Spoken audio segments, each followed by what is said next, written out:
بسم اللہ الرحمن الرحیم۔ السلام علیکم۔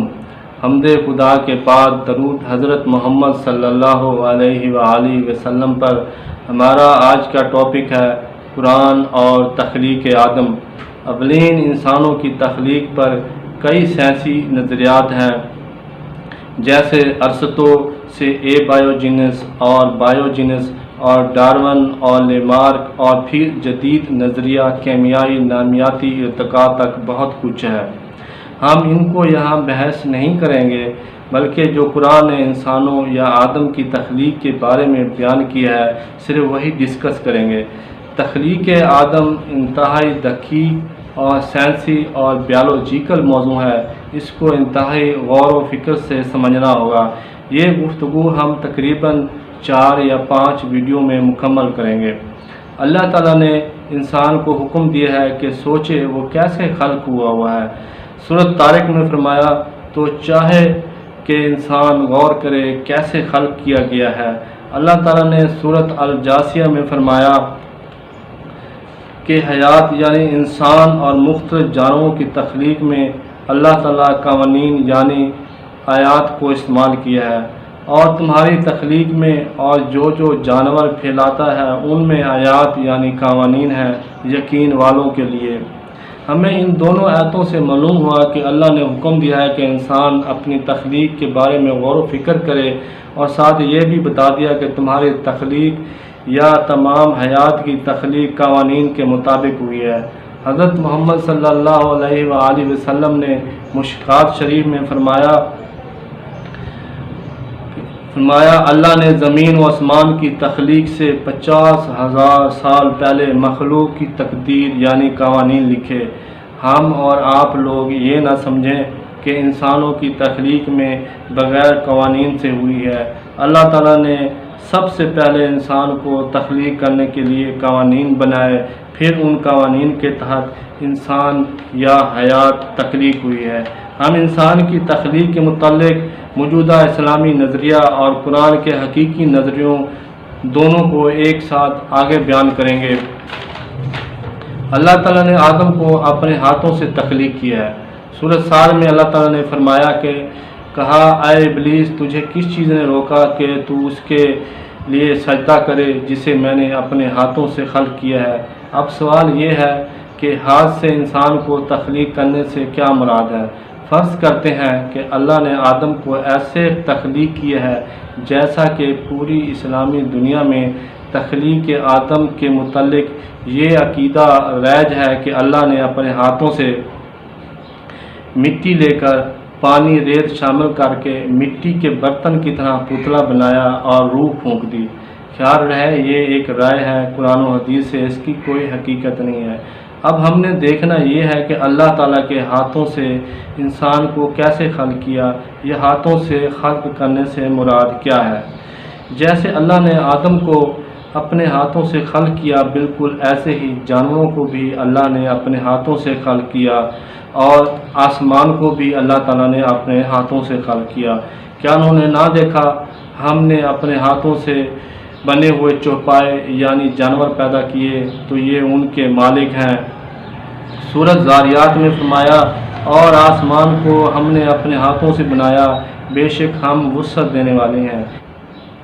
ان آیتوں میں اللہ تعالیٰ نے فرمایا کہ انسان یا حیات کو اپنے ہاتھوں سے خلق کیا ہے، لیکن اللہ تعالیٰ قرآن میں انسان کی تخلیق کو زمین سے بھی شروع کر رہے ہیں، اور زمین سے بھی ایسے جیسے نبات یعنی پودے پیدا ہوتے ہیں۔ سورۃ طٰہٰ میں فرمایا کہ ہم نے زمین سے تمہیں بنایا اور اسی میں تمہیں پھر لے جائیں گے اور اسی سے دوبارہ نکالیں گے، اور سورۃ 9 میں فرمایا کہ اللہ نے تمہیں نبات یعنی پودوں کی طرح زمین میں سے اگایا ہے۔ ہمیں اچھی طرح معلوم ہے کہ زمین سے نبات یا پودے یا سبزہ کیسے پیدا ہوتا ہے۔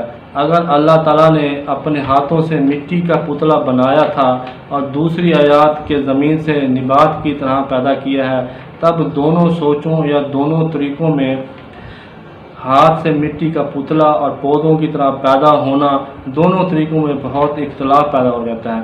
لیکن اللہ تعالیٰ نے فرمایا ہے کہ قرآن میں کوئی اختلاف نہیں ہے، جیسا کہ سورۃ النساء میں بیان کیا ہے۔ کیا غور نہیں کرتے قرآن میں؟ اگر وہ غیر خدا کے پاس ہوتا تو ضرور کثیر اختلاف پاتے۔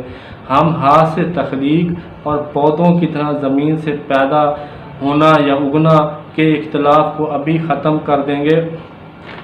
لیکن ایک دوسرا سوال یہ بھی پیدا ہوتا ہے جو یہ کہتے ہیں کہ اللہ نے اپنے آپ کو مادی صورت میں ظاہر کر دیا کہ اپنے مادی ہاتھ سے مٹی کا پتلا بنایا، حالانکہ قرآن میں اللہ تعالیٰ نے خود فرمایا ہے کہ وہ کسی شے کی مثل نہیں ہے۔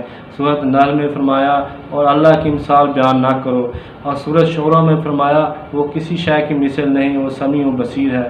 پھر جب اللہ تعالیٰ کسی شے کی مثل نہیں ہے تو اللہ تعالیٰ کا مادی ہاتھ کیسے بن سکتا ہے؟ پھر اس ہاتھ سے پتلا انسان بھی بنے۔ اس تمام گفتگو سے ثابت ہوتا ہے کہ اللہ تعالیٰ کے ہاتھ سے مراد مادی ہاتھ نہیں ہے، بلکہ ہاتھ سے مراد کوئی اور باتیں ہیں۔ اب ہم یہی قرآن سے ثابت کریں گے اور ہاتھوں سے تخلیق اور پودوں کی طرح اگنا کے اختلاف کو بھی ختم کریں گے۔ اب اللہ تعالیٰ کے ہاتھوں سے کیا مراد ہے؟ تقریباً 50 کے قریب آیات ہیں، لیکن ہم 2 یا 3 آیات سے آپ کو سمجھانے کی کوشش کریں گے کہ ہاتھوں سے مراد کیا ہے۔ لیکن قرآن میں ایک واقعہ بیان ہوا ہے جس کو بیعت رضوان کہتے ہیں۔ اس بیعت میں حضرت محمد صلی اللہ علیہ وآلہ وسلم اور تمام صحابہ رضا نے ایک سوچ کے ساتھ فیصلہ کیا کہ حضرت عثمان رضی اللہ عنہ کی شہادت کا بدلہ لیں گے۔ اس سوچ کے فیصلے کو اللہ تعالیٰ نے ہاتھوں میں بدل دیا اور خود بھی اپنا ہاتھ یعنی اپنی سوچ بھی اس فیصلے میں شامل کر دی، یعنی اس تمام سوچ و بچار کو ہاتھوں کی علامت میں بدل دیا۔ جب اللہ تعالیٰ نے ان تمام صحابہ رضا کے ہاتھوں پر اپنا ہاتھ رکھا تو اس سے مراد یہ نہیں تھا کہ آسمانوں سے اللہ نے کوئی اپنا مادی ہاتھ باہر نکال کر صحابہ کرام کے ہاتھ پر اور اللہ کے رسول کے ہاتھ پر رکھا تھا، بلکہ تمام صحابہ رضا اور رسول اور اللہ کی سوچ ایک ہو گئی تھی۔ اسی چیز کو ہاتھ فرمایا ہے، یعنی انسان یا اللہ تعالیٰ سوچ و بچار کرتا ہے اور کوئی فیصلہ کرتا ہے تو اس کو ہاتھ کہتے ہیں۔ سورۃ فتح میں اسی چیز کو اللہ تعالیٰ نے بیان کیا ہے۔ بے شک جو تمہاری بیعت کرتے ہیں وہ اللہ ہی سے بیعت کرتے ہیں اور ان کے ہاتھوں پر اللہ کا ہاتھ ہے، تو جس نے عہد کو توڑا اس نے اپنے نفس سے یا سوچ سے کیے عہد کو توڑا۔ جس نے پورا کیا عہد جو اس نے اللہ سے کیا تھا تو بہت جلد اللہ بڑا اجر دے گا۔ اب جب اللہ تعالیٰ فرماتے ہیں کہ میں نے انسان کو اپنے ہاتھوں سے بنایا تو اس سے مراد یہی سوچ و بچار اور تفکر اور انسان کو بنانے کے قوانین وغیرہ ہیں۔ تبھی حضرت محمد صلی اللہ علیہ وسلم نے فرمایا مشکات شریف میں کہ اللہ نے زمین و آسمان کی تخلیق سے 50,000 سال پہلے مخلوق کی تقدیر یعنی قوانین لکھے، اور سورۃ الجاثیہ میں فرمایا کہ تمہاری تخلیق اور جو جانور پھیلاتا ہے ان میں قوانین ہیں۔ مجھے امید ہے آپ اچھی طرح سمجھ گئے ہوں گے کہ اللہ کے ہاتھوں سے مراد اللہ کا سوچ و بچار و تفکر اور انسان کو بنانے کے قوانین مراد ہیں۔ اللہ کے ہاتھوں سے مراد ایک مزید معنی بھی ہے جو آگے چل کر بتائیں گے، اور وہ بھی بہت اہم معنی ہے۔ جب اللہ تعالیٰ فرماتے ہیں کہ میں نے انسان کو اپنے ہاتھوں سے خلق کیا ہے تو اس کا مطلب یہ ہے کہ اللہ نے اپنے قوانین سے انسان کو خلق کیا ہے۔ اب ہم نے ان قوانین کو قرآن سے تلاش کر کے بیان کرنا ہے کہ آخر انسان کی تخلیق کن قوانین سے اور کیسے ہوئی ہے۔ ناظرین اللہ تعالیٰ کا انسان کو بنانے کا سب سے اول قانون یہ ہے کہ اللہ تعالیٰ نے انسان کو اسی موجودہ زمین سے پودوں کی طرح خلق کیا ہے۔ سورۃ نوح میں فرمایا اور اللہ نے تمہیں نبات یعنی پودوں کی طرح زمین سے اگایا ہے، اور سورۃ طٰہٰ میں فرمایا ہم نے زمین ہی سے تمہیں خلق کیا اور اسی میں لے جائیں گے اور اسی سے دوبارہ نکالیں گے، اور سورۃ ہود میں فرمایا اس نے تمہیں زمین سے پیدا کیا اور اس میں عمر دی تو اسی سے معافی چاہو۔